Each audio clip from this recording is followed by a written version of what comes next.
दोस्तों, आज की कहानी है। पति को पराई औरत के साथ संबंध बनाते देखकर पत्नी ने लिया यह फैसला। कहानी पसंद आए तो वीडियो को लाइक और सब्सक्राइब जरूर करना। नीला आसमान अचानक ही स्याही हो चला था। बारिश की छोटी छोटी बूंदें अंबर से टपकने लगी थी। तूफान जोरों पर था। दरवाजों के टकराने की आवाज सुनकर जूही बाहर आई। अंधेरा देखकर अतीत की स्मृतियां ताजा हो गई। कुछ ऐसा ही तूफानी मंजर था आज से 1 साल पहले का। उस दिन उसने जीन्स और टॉप पहना था। अपने रेशमी केसों की पोनी टेल बनाई थी। वह बहुत खूबसूरत लग रही थी। उसने आंखों पर सनग्लासेस चढ़ाए और ड्राइविंग सीट पर बैठ गई। कुछ ही देर में वह बैंक में थी। मैनेजर के कमरे की तरफ बढ़ते हुए उसे कुछ संशय सा था कि उसका लोन स्वीकृत होगा भी या नहीं, पर मैनेजर की मधुर मुस्कान ने उसके संदेह को विराम दे दिया। उसका लोन स्वीकृत हो गया था और अब वह अपना बुटीक खोल सकती थी। आनन फानन उसने मिठाई मंगवाकर बैंक स्टाफ को खिलाई और प्रसन्नतापूर्वक घर लौट आई। शुरू से ही वह काफी महत्वाकांक्षी रही थी। फैशन डिजाइनिंग का कोर्स करते ही उसने लोन के लिए आवेदन कर दिया था। पड़ोस के कस्बे में रहने वाली जूही इस शहर में किराए पर अकेली रहती थी और अपना करियर गारमेंट्स के व्यापार से शुरू करना चाहती थी। अगले दिन उसने सोचा कि मैनेजर को धन्यवाद दे आए। आखिर उसी की सक्रियता से लोन इतनी जल्दी मिलना संभव हुआ था। मैनेजर बेहद स्मार्ट, हंसमुख और प्रतिभावान था।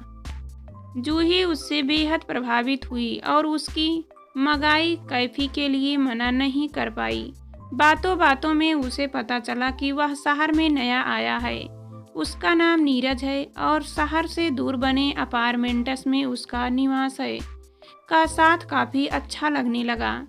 लगातार मुलाकातों में जूही कब नीरज के प्यार कर बैठी पता ही ना चला। नीरज भी जूही की सुंदरता का कायल था। बिजली तो उस दिन गिरी जब बुटीक की ओपनिंग सेरेमनी पर नीरज ने अपनी पत्नी नीता से जूही को मिलवाया। नीरज के विवाहित होने का जूही को इतना दुख नहीं हुआ जितना नीता को उसकी पत्नी के रूप में पाकर नीता जूही की सहपाठी रही थी और हर बात में जूही से 19 थी। उसके अनुसार नीता जैसी साधारण स्त्री नीरज जैसे पति को डिजर्व ही नहीं करती थी। सहेली पर विजय की भावना जूही को नीरज की तरफ खींचती गई और नीता ने अपनी स्त्रीता प्रमाणित करने के चक्कर में जूही का नीरज से मिलना जुलना बढ़ता गया। नीता खुश थी।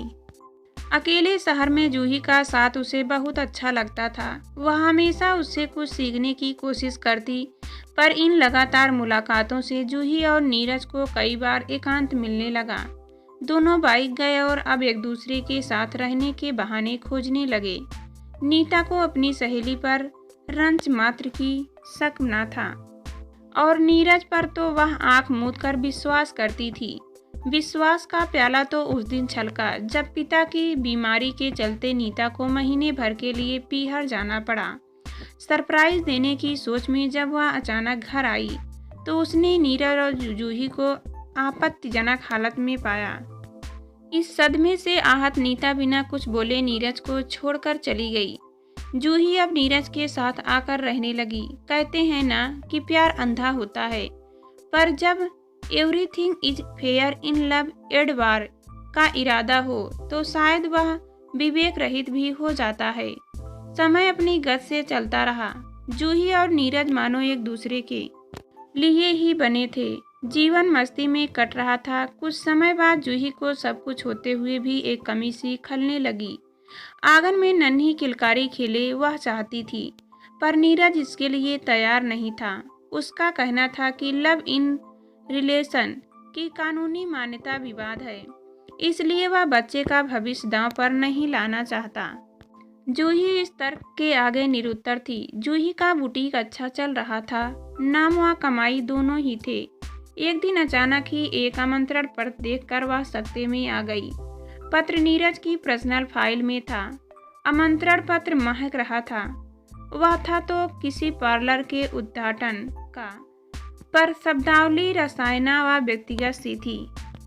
जूही ने नीरज को मोबाइल लगाना चाहा, पर वह लगातार आउट ऑफ रीच आता रहा। दिन भर जूही का मन काम में नहीं लगा।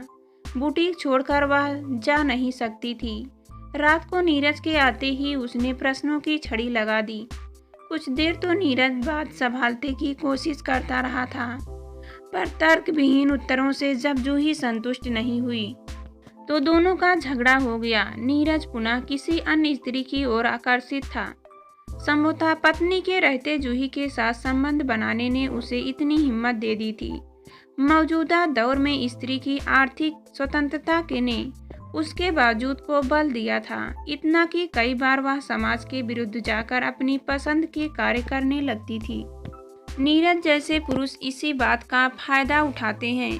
उन्होंने पढ़ी लिखी बराबर कमाने वाली स्त्री को अपने समान नहीं माना, बल्कि उपभोग की वस्तु समझकर उसका उपयोग किया।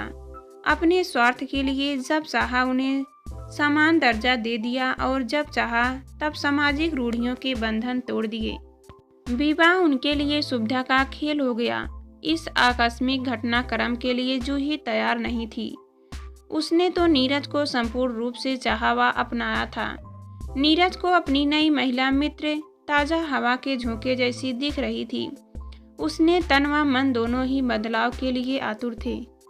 जूही को अपनी भलाई व स्वाभिमान नीरज का घर छोड़ने में ही लगे।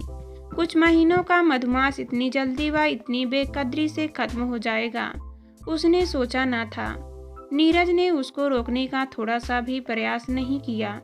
शायद जूही ने इस कटु सत्य को जान लिया था कि पुरुष के लिए स्त्री कभी हमकदम नहीं बनती।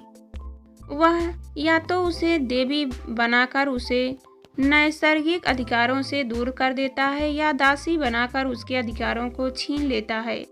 उसे पुरुषों से चिढ़ सी हो गई थी। नीरज के बारे में फिर कभी जानने की उसने कोशिश नहीं की, न ही नीरज ने उससे संपर्क साधा।